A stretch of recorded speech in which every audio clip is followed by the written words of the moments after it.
কাৰণত বৰ্তমান অসম চৰকাৰে আমাৰ 2021 চনৰ 5 ফেব্ৰুৱাৰী তাৰিখে অসমত এটা বিভীষিকা সৃষ্টি কৰি বৃহৎ নিযুক্তি মেলা এটা সৃষ্টি কৰি যি এপইণ্টমেণ্ট দিছিলে চৰকাৰে সেই সময়ৰ শিক্ষামন্ত্ৰী বৰ্তমানৰ মুখ্যমন্ত্ৰী মাননীয় ডক্টৰ হেমন্ত বিশ্ব শৰ্মাদেৱে এই প্ৰতাৰণামূলক যি নিযুক্তি প্ৰদান কৰিলে আমাক প্ৰায় ৯,৭৯৫ জন শিক্ষকক নিযুক্তি দিছিল। সেই সময়ত যেতিয়া নিযুক্তি দিছিল তেখেতসকলে আমাক শিক্ষক হিচাপে নিযুক্তি প্ৰদান কৰা বুলি কৈছিল যদিও এপইণ্টমেণ্ট লেটাৰত কিন্তু সেই নিযুক্তিটো এটা ভুৱা এটা সম্পূৰ্ণ বিসংগতিপূৰ্ণ অৰ্থাৎ যিটো কোনো সংবিধানত নথকা এটা টিউটৰ শব্দ সজাই পেলাই আমাক নিযুক্তি প্ৰদান কৰি আমাক প্ৰতাৰণা সৃষ্টি কৰিছে। আৰু এই যোৱা 2021 চনৰ পৰা আজিলৈকে চৰকাৰে আমাৰ ক্ষেত্ৰত কোনো ধৰণৰ পদক্ষেপ গ্ৰহণ কৰা নাই। আমাক এটা সম্পূৰ্ণ আপোনাৰ পাৰিশ্ৰমিক এটা ডেইলি হাজিৰা হিচাপত 400 টকাকে মাত্ৰ আপোনাৰ 10,000 টকা 12,000কে টকা দি পেলাই আমাক আভুৱা মাৰিছে। গতিকে এই যি আভুৱা মাৰি পেলাই আমাৰ এই শিক্ষকৰ মৰ্যাদা হানিটো কৰিছেই, যিটো অপ্ৰাসংগিক শব্দ এটা প্ৰয়োগ কৰি টিউটৰ শব্দ সজাইছে, যিটো কোনো সাংবিধানিকভাৱে কোনো ধৰণৰ কথাই নহয়, তেনেকুৱা কথা এটাটো কৰিছেই। তাৰ উপৰিও আমাক পেটে ভাতেও মাৰিছে। গতিকে ইয়াৰ প্ৰতিবাদত আমি সদৌ অসম মধ্য ইংৰাজী নিম্ন আৰু প্ৰাথমিক মধ্য ইংৰাজী শিক্ষক সন্থাই আমি অহা এপ্ৰিল আপোনাৰ এই 22 জুলাই তাৰিখে আমি সদৌ অসম ভিত্তিত বৃহৎ গণ আন্দোলনৰ আমি আয়োজন কৰিছোঁ। আমি আশা কৰিম আমাৰ এই আন্দোলনে আমাক তেখেত চৰকাৰৰ চকু আপোনাৰ মইল খোৱাক আৰু আমাক যি প্ৰতাৰণা কৰিছে এই প্ৰতাৰণা যাতে তেওঁলোকে আমাৰ এই আন্দোলনৰ কাৰ্যসূচীয়ে পৰাই তেখেতসকলৰ যাতে আমাক কৰা প্ৰতাৰণাৰ এই ফলটো তেওঁলোকে নাইকিয়া কৰি পেলাই আমাক যাতে পূৰ্ণ শিক্ষকৰ মৰ্যাদা প্ৰদান কৰে, তাৰ কাৰণে আমি তেখেতসকলক আজি সংবাদমেলৰ জৰিয়তে অনুৰোধ জনাম। আৰু আগন্তুক আমাৰ 22 জুলাই তাৰিখৰ আন্দোলনত যদি আমাৰ কোনো ধৰণৰ ফলৱতী নহয় তেতিয়াহ'লে আমি তাতকৈ আৰু তীব্ৰতৰ আন্দোলন গঢ়ি তুলিবৰ কাৰণে আমি সদায় প্ৰস্তুত হৈ থাকিম।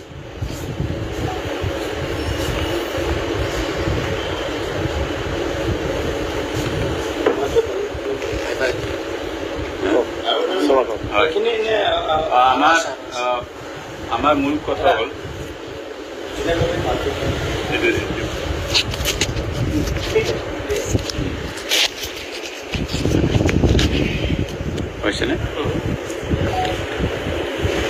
আমাৰ মূল কথা হল 2021 চনৰ 5 ফেব্ৰুৱাৰী তাৰিখে যিটো অসমত ভেঞ্চাৰ স্কুলৰ যিটো প্ৰক্ৰিয়া আছিলে আৰু সেই প্ৰক্ৰিয়াবিলাক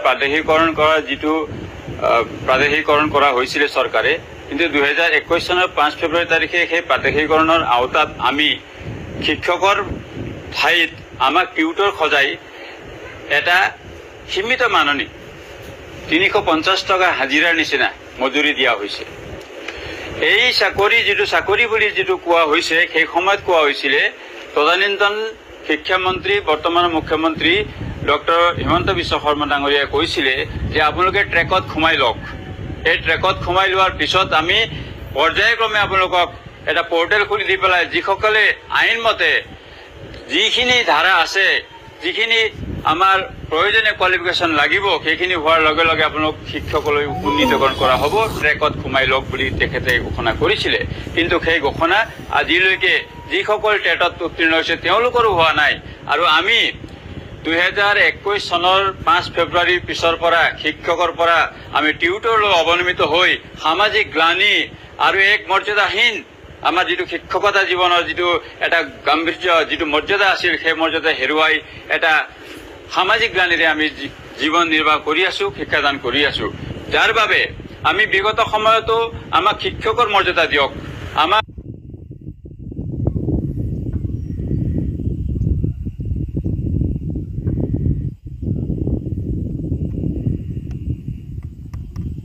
টিউটৰৰ পৰা উন্নীতকৰণ কৰি শিক্ষকৰ মৰ্যাদা দিয়ক বুলি চৰকাৰৰ ওচৰত অনেকবাৰ অসংখ্যবাৰ আমি অনুৰোধ জনাইছো। আৰু বিভিন্ন সময়ত আমি কিছু আন্দোলনৰ প্ৰক্ৰিয়া আমি গ্ৰহণ কৰিছিলো। যোৱা 22, 23 আৰু 24, 12, 13 আৰু 14 ডিচেম্বৰ তাৰিখে আমি 3 দিনীয়া ধাৰাবাহিক আন্দোলন কৰিছিলো। কিন্তু আজিলৈকে চৰকাৰৰ গা লৰা নাই। আমি সেই একেই 10,800 টকাৰ যিটো মাননি আমাক দিয়া হৈছিলে মাহে, সেইখিনিতে আমি আজিও সীমাবদ্ধ হৈ আছো, যাৰ বাবে আমাৰ জীৱন ধাৰণ, আমাৰ শিক্ষাদানৰ যিটো এটা মানসিক স্থিতি, মানসিক চাপৰ পৰা আমি মুক্ত হৈ পেলাই শিক্ষাদানত আমি ব্ৰতী হ'ব পৰা নাই। গতিকে আমি বিচাৰো চৰকাৰৰ পৰা, এটা কল্যাণকামী ৰাষ্ট্ৰ, এটা ৰাজ্য চৰকাৰৰ পৰা আমি বিচাৰো যে সকলোৰে যি কল্যাণৰ বাবে তেখেতসকলৰ যিটো চৰকাৰৰ যিটো কাম, আমি শিক্ষাদানৰ নিচিনা এটা মহান কামত কাৰ্যত ব্ৰতী হৈ আছো, য'ত নেকি মানৱ সম্পদ গঢ় দি থকা হৈছে। তেনে মানৱ সম্পদ গঢ়োতাসকলক যিটো শিক্ষকৰ মৰ্যাদা যিটো বিশ্বত যিটো আছে, তাৰ তুলনা কৰি পেলাই অসমত কেনেধৰণে টিউটৰ সজাই পেলাই কি ধৰণৰ মৰ্যাদা দিয়া হৈছে, সেই কথাটো চৰকাৰে বিবেচনা কৰক। আৰু সেই বিবেচনাৰ বাবে আমি বাৰে প্ৰতি চৰকাৰক আমি অনুনয় বিনয় কৰি থকাৰ পশ্চাতো আমি উপায়ন্তৰত তেনেকে ধৰণে আন্দোলনৰ পথ বাচিবলগীয়া হোৱাটো আমাৰ কাৰণেও দুৰ্ভাগ্যজনক কথা, কিন্তু আমাৰ হাতত কোনো বিকল্প নাই, যাৰ বাবে আমি বাধ্য হৈ পেলাই 22 জুলাই তাৰিখে আমি পুনৰ আমাৰ প্ৰাথমিক শিক্ষা সঞ্চালকালয়ত আমি এক প্ৰাংগণত আমি ধৰ্ণা কাৰ্যসূচী আমি গ্ৰহণ কৰিছো, যাৰ বাবে আমি সকলো ওলাই আহি পেলাই সেই ধৰ্ণা কাৰ্যসূচী আমি ৰূপায়ণ কৰিম, যাতে চৰকাৰে অনতিপলমে আমাৰ যিখিনি দাবী আছে সেই দাবীসমূহ আমাক পূৰণ কৰি পেলাই আমাক সামাজিক মৰ্যাদা, আমাৰ যিখিনি সুবিধা দিবলগীয়া আছে চৰকাৰে তাৰ সেইখিনি সুবিধা যাতে আমাক প্ৰদান কৰে, তাৰ বাবে আমি চৰকাৰক বাৰে প্ৰতি আগতেও আমি অনুনয় বিনয় আবেদন কৰি আহিছো, এইবাৰো এই সংস্থাৰ এই আন্দোলনৰ জৰিয়তে আমি দাবী জনাব বিচাৰিছো। ধন্যবাদ। নিৰ্বাচনত শিক্ষক সমাজে উৎপাদন কৰা নাই বুলি কৈছে, কি ক'ব? শিক্ষকে ভোট ক'ত দিব? শিক্ষক সদায় হেৰিত যায়, ভোট লবলৈহে যায়, তেওঁলোকে সেই ভোট দিয়াৰ সময় নাপায়। শিক্ষকে যিটো ভোট দিয়া নাই বুলি কথা কৈছে, সেইটো তেখেতে কি প্ৰসংগত কৈছে নাজানো। তেখেতে কেনেকে ইভিএমত আপোনাৰ ভিতৰত সোমাই পেলাই তাৰ উত্তৰটো দিব পাৰিছে সেইটো কথা নাজানো। তেখেত নিশ্চয় এজন মানে চুকচিয়াৰ নিচিনা হ'ব লাগিব, আৰু তেখেতে মানে সৰ্বজ্ঞানী বুলিয়ে ভাবিব লাগিব, যিহেতু তেখেতে এটা ইভিএমৰ ভিতৰত সোমাই থকা গোপন ভোট এটাৰ কথা যেতিয়া দিয়া নাই বুলি ক'ব পাৰিছে, নিশ্চয় তেখেত তেনেকুৱা এজন ভগৱান সদৃশ ব্যক্তি হ'ব লাগিব। আৰু তেখেতে এই কথাটো কোৱাৰ একমাত্ৰ যুক্তি আছে বুলিয়ে মই ভাবিছো, কিয়নো তেখেতে নিজে কৈছে যে শিক্ষকৰ ভোট মোক নালাগে। যদি তেখেতৰ শিক্ষকৰ ভোটেই নালাগে, তেতিয়াহ'লে সভ্য ব্যক্তিয়ে কেতিয়াও তেখেতৰ যোনে মানে তেখেতক মুখ্যমন্ত্ৰী হিচাপে যোনে মানে অসমত, সেই মানা ব্যক্তিসকলে নিশ্চয় তেখেতক সন্মান জনাই পেলাই ভোট দিয়া নাই। প্ৰথম কথা হৈছে তেনেকুৱা। আৰু তেখেতে এই কথাটো ভবাটো আৰু এটা যুক্তি আছে, এটা কাৰণ তেখেতে আজি আমাক যেতিয়া 2021 চনৰ পৰা মানে যি নিযুক্তি দি পেলাই আমাক টিউটৰ সজালে, এই শিক্ষকসকলক যি প্ৰতাৰণা কৰিলে, তেখেতে নিজে ভাবিছে চাগে যে মই শিক্ষকসকলক প্ৰতাৰণা কৰিছো, এই প্ৰতাৰণাৰ প্ৰতিশ্ৰুতিৰ ফলশ্ৰুতিয়ে তেখেতসকলে আমাক ভোট দিয়া নাই। গতিকে তেখেতে নিজে অনুভৱ কৰিব যে পাৰিছে, এই অনুভৱ কৰি পেলাই যে তেখেতে ক'ব পাৰিছে যে মই তেখেতসকলক কাম কৰিব পৰা নাই কাৰণে মোৰ ছাপোৰ্টত তেখেতসকলে ভোট দিয়া নাই, সেইটো তেখেতৰ কাৰণে আমি তেখেতৰ মুখৰ পৰা শুনি পেলাই আমি সৌভাগ্যৱান বুলিয়ে কৈছো।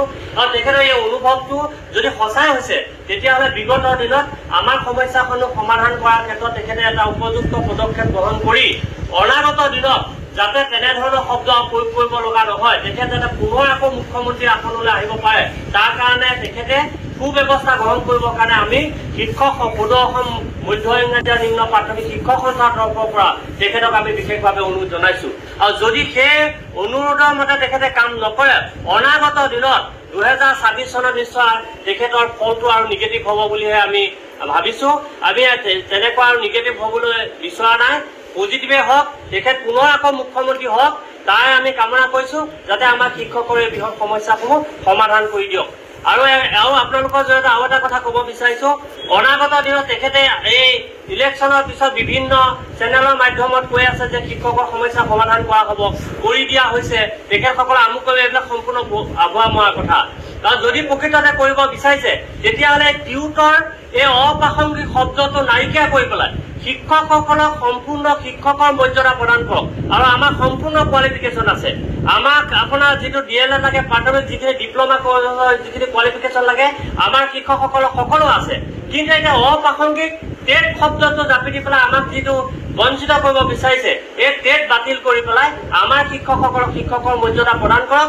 আৰু তাৰ পৰিপ্ৰেক্ষিতত আমি তেখেতে এই কাম নকৰাৰ কাৰণে আমি অহা 22 জুলাই তাৰিখে এক বৃহৎ আন্দোলনৰ ঘোষণা কৰিছো, যদি এই 22 জুলাইৰ আগতে তেখেতে আপোনাৰ খবৰ জৰিয়তে কোনোবা নিউজ চেনেলৰ জৰিয়তে যদি আমাৰ কামখিনি কৰিম বুলি প্ৰতিশ্ৰুতি প্ৰদান কৰি পেলাই আমাক যদি জনায়, তেতিয়াহ'লে আমি আন্দোলনৰ কাৰ্যসূচী স্থগিত ৰখাম। আৰু তেখেতৰ পৰা কিন্তু আমি সম্পূৰ্ণ আপোনাৰ তেখেতৰ মুখৰ পৰা আমি শুনিব বিচাৰিছোঁ। আমি শিক্ষামন্ত্ৰীৰ মুখৰ পৰা শুনিব বিচৰা নাই।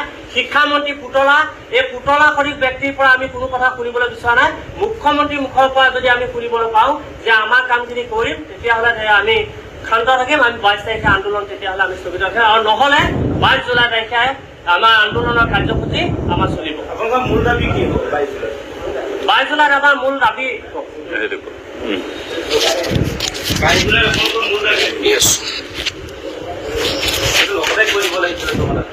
নমস্কাৰ।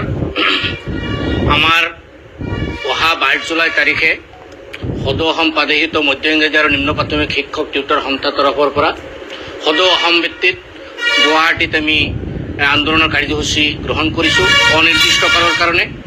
আমি বিগত দিনকেইটাত বহু আন্দোলন কৰিছোঁ, চৰকাৰক বহু আমি আবেদন কৰিছোঁ, অনুৰোধ কৰিছোঁ, কিন্তু চৰকাৰে আমাৰ সমস্যাৰ প্ৰতি বুজ নল'লে। সেইকাৰণে আমি অহা 22 জুলাই তাৰিখৰ পৰা আকৌ আমি অনিৰ্দিষ্ট কাললৈ গণতান্ত্ৰিকভাৱে আন্দোলন কৰাৰ কাৰণে আমি গোটেই অসমৰ টিউটৰ সমাজক আহ্বান জনাইছোঁ। আৰু আমাৰ মূল দাবী হ'ল যে আমাৰ টিউটৰসকলক শিক্ষকৰ মৰ্যাদা অতি সোনকালে দিব লাগে। আমাৰ মূল দাবী হ'ল যে আমাৰ যিসকল শিক্ষক আমাৰ পৰা ৰিটায়াৰ হৈ গৈছে তেওঁলোকক 10 লাখ টকাৰ গ্ৰেচুইটি, যিটো নেকি আজিৰ মুখ্যমন্ত্ৰীয়ে তেতিয়া তদানীন্তন শিক্ষামন্ত্ৰী আমাৰ নিযুক্তিৰ সময়ত কৈছিলে যে আপোনালোকে ৰিটায়াৰৰ সময়ত 10 লাখ টকাৰ গ্ৰেচুইটি দিয়া হ'ব, সেই 10 লাখ টকাৰ গ্ৰেচুইটি তেওঁ মোকলাই দিয়ক।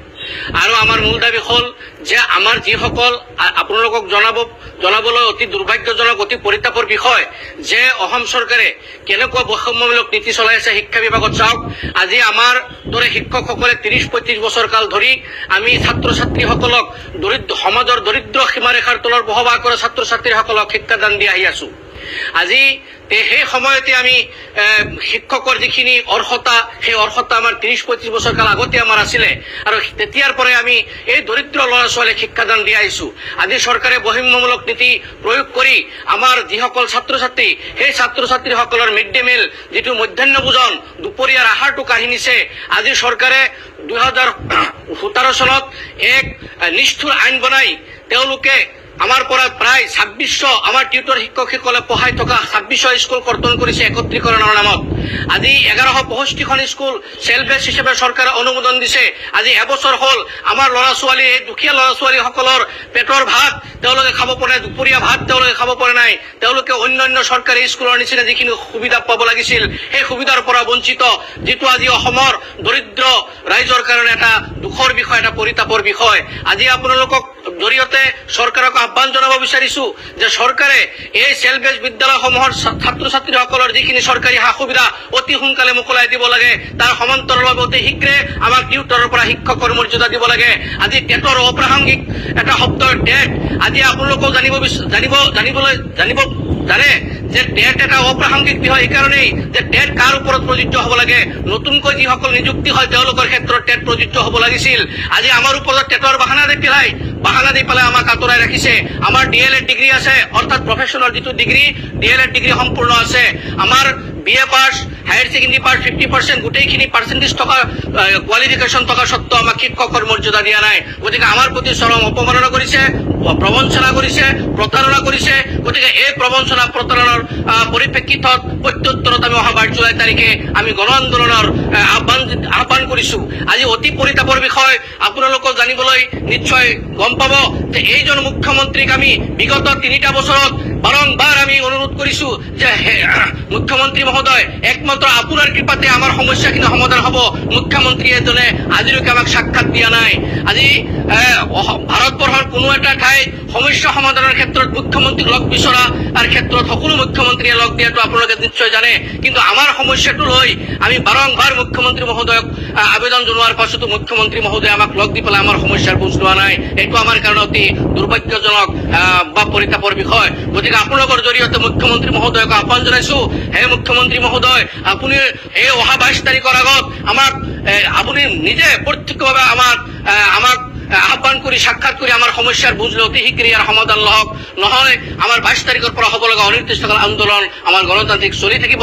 তাৰ পাছতো যদি চৰকাৰে কোনো ব্যৱস্থা নলয় তেতিয়া আমি ইয়াতকৈ জংগী আন্দোলনৰ কাৰণে আমি সাজু হ'ম। আৰু এই আমাৰ চেল্ফ হেল্প বিদ্যালয়ৰ যিবিলাক সুবিধা সেই সুবিধাখিনি অতি শীঘ্ৰে মোকলাই দি পেলাই দৰিদ্ৰ ৰাইজৰ ল'ৰা ছোৱালীবিলাকৰ যি সমশিক্ষাৰ সমচিন্তা সেই সমচিন্তা তেখেতে অব্যাহত ৰাখক, অন্যথায় অসমৰ ৰাইজে ইয়াৰ প্ৰত্যুত্তৰ 2026 চনত নিশ্চয় দিব। ধন্যবাদ। হৈছে হৈছে হৈছে আৰু এইটো কোনফালে না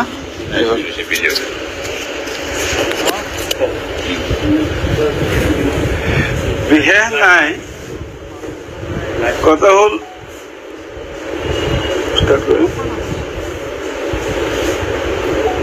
কথা হ'ল এই হিমন্ত বিশ্ব শৰ্মা দেৱে আমাৰ লগত আলোচনা কৰি আইন বনাই নতুনকে আমাক যে কৰিব ইয়াৰ কথা নাছিল। যেতিয়া এখেতে বিজেপিত যোগদান কৰিব, যোগদান কৰাৰ পিছত আমাৰ লগত বহুবাৰ আলোচনা হৈছিল। যোৱাবাৰ ইলেকশ্যনত কৈছিল 45 দিনৰ ভিতৰত আপোনালোকক প্ৰমিচিলাইজ কৰিম, কিন্তু কৰিলে যিটো পৃথিৱীত নথকা এটা শব্দ ব্যৱহাৰ কৰি যিটো টিউটৰ শব্দ ব্যৱহাৰ কৰিলে।